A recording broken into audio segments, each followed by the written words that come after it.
Nüüd on mul hea meel öelda, et rattarätk on sellega avatud. Teeme jõhkra aplausi.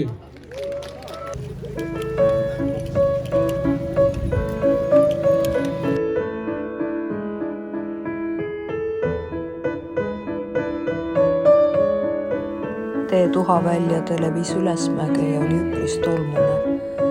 Väga äge oli sinna ka üles ronida. Vaated avanesid päris kõrgelt.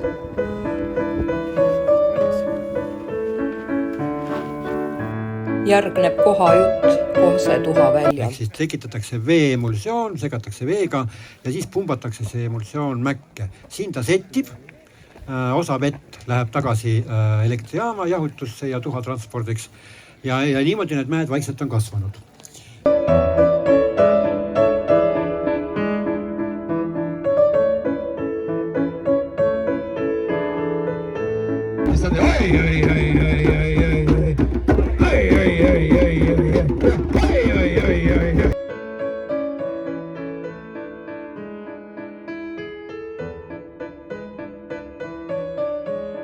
Jõudsime natuke ebareaalsesse Tondilinna või Tondikülasse, Viivikonnasse.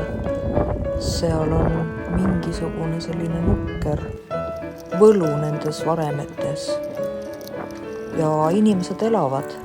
Küll mitte nendes varemetes, aga seal on ka natuke viisakamaid maju. Põnev koht.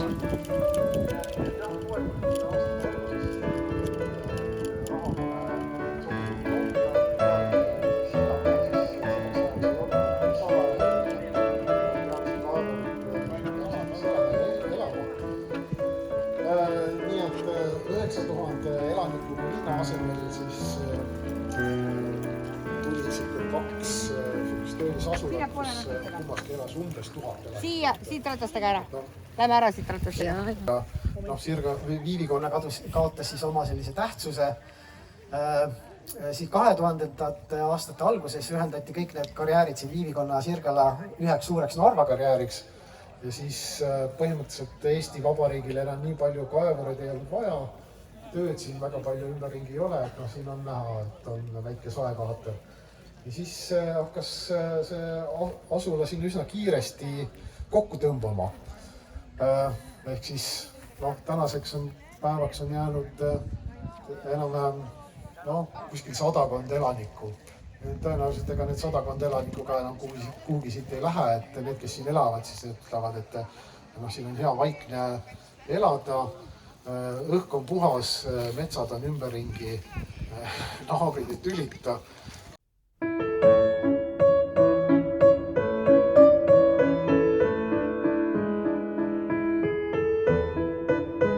Jälgi ja ütleme selliseid asju nii Põhjasõjast kui ka Esimesest maailmasõjast. Ja Esimesest maailmasõjast on isegi võib-olla neid jälgi tunduvalt rohkem kui Teisest maailmasõjast. Sest Esimese maailmasõja kehitati siia võimast fortifikatsioonisüsteemi Peterburi ja Narva kaitseks. Aga see ei saanud mitte kunagi valmis ja ei sõditud siin ka mitte kunagi. Vabadussõjaaeg Eesti armeel jätus tarmukust ja seda, et mitte mägesid rünnata. Mäed olid vabadussõjaaeg ikkagi Punaarmee üksused mehitatud ja liinid olid kaitsnud. Toon punkrist järgi. Võib-olla teist keegi on Saksamaal käinud ka Hitleri punkreid ja neid näinud, kus on 6 meetrit betooni, mis on lõhkealaendite kõhtu lastud. See on niisugune hästi väike.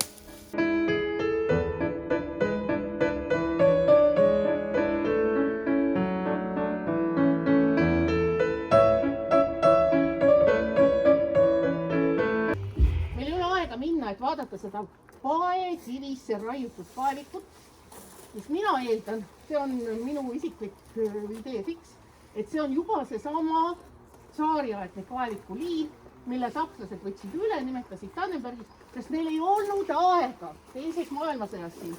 Neil oli kiire hakata midagi enam kaevama, vaid nad lihtsalt puhastasid selle, oma ära tegid nagu natuke paremaks. Nii et igatahes kirjas on, et tõmmati kaevik siia mägedesse ja need on arvatavasti siis käigud, kus hoida püssirohtu. sest suund oli siis selle maantee peale ja võib-olla oleks saanud ka mereni ja see üleval nüüd, kus on torn ja vaadake, kus on see nüüd niisugune nagu ümmargune seal siis selline nagu platvorm. See on meil ehitatud siis selle koha peale, kus nõukogude ajal oli nii-öelda veepaak ja mis oli veepaak? Veepaak oli selleks, et ära maskeerida siis endine siis suurtüki alus. President Putinit on väga palju püütud nagu iseloomustada, kes ta üldse on ja miks ta niiviisi tegutseb. Et ta on huvitav kombinatsioon kahest nagu pealtnäha erinevast, aga samas väga sarnasest inimesest. Üks on tšekistid, ehk siis Tšeka oli nii-öelda kõige esimene vägivalla organ, julgeolekuteenistus, mille siis punasel Venemaal bolševikud asutasid peale revolutsiooni. Ja põhimõtteliselt nende tapmistempo oli algusest saadik selline, et iga päev 1918 tapsid nad keskmiselt 1000 inimest päevas. Siin ma ei pea silmas need inimesi, kes rindel võitlesid Punaarmees, vaid puhtalt tagalas, mis rahvamaelmesid igat sorti. Ja pärast seda see ametkond on kandnud erinevaid nimesid, siis NKVD, KGB. Putin on tšekist kõigepealt. See on tema üks pool. Ja teine pool, ta on Blatnoi, ehk siis elab ja käitub nagu Blatnoi, et head sõbrad, meil oli kiire bändi koosolek. Teate mis? See on meie selle aasta esimene välilaiv. Aga bändi üksmeelne otsus oli see, et see on siiamaani ka meie selle aasta kõige parem laiv olnud.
1872. Siin oli suur koleerakatk ja sellepärast hakkasidki töötajad streigima ja üldiselt samal aastal siin toimus esimene suur tööstusstreik üldse Vene impeeriumi jaoks.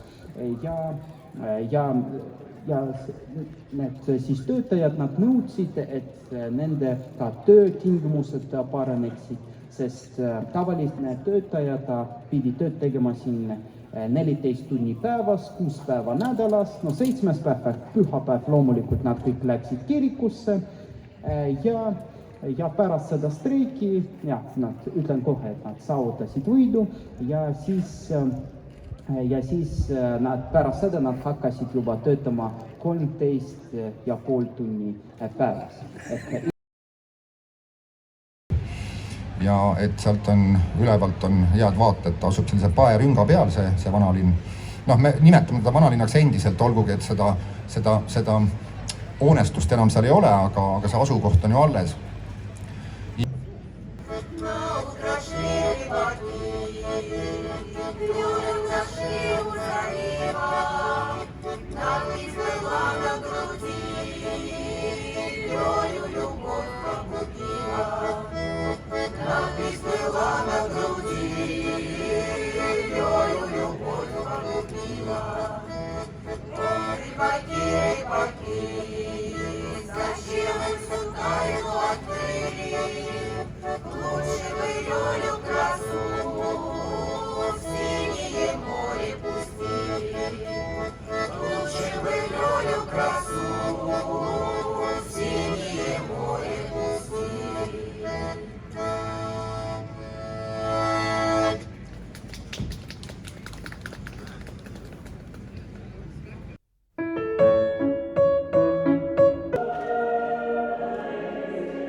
Baltimaades on veel enam plahvatavate objektidega risustatud kohtadeks, vaid Lätis asub Kuramaa.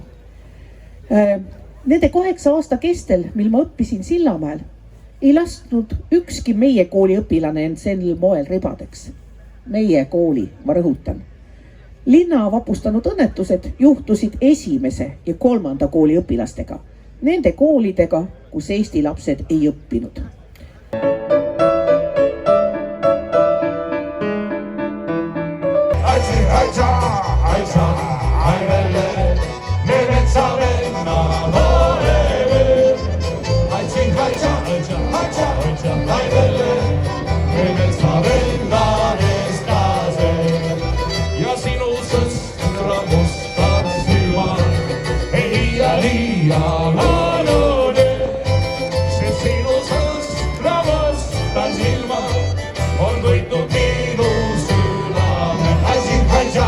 Ai,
madalam ala, mille peal näete pütte.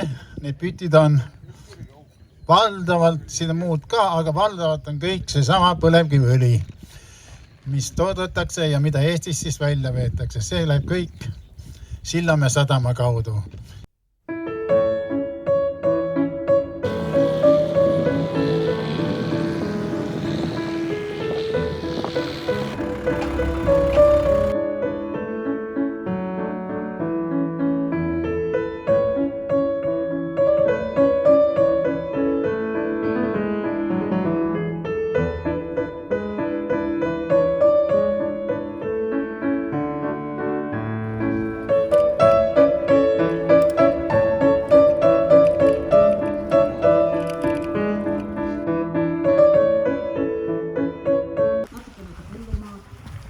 Tunnetud hästi on nähtav nii see ürgorg, nii see jõgi, mis lookleb veidikene ka kärestikku. On nähtav hästi see meri ja loomulikult. Liiga palju ma ei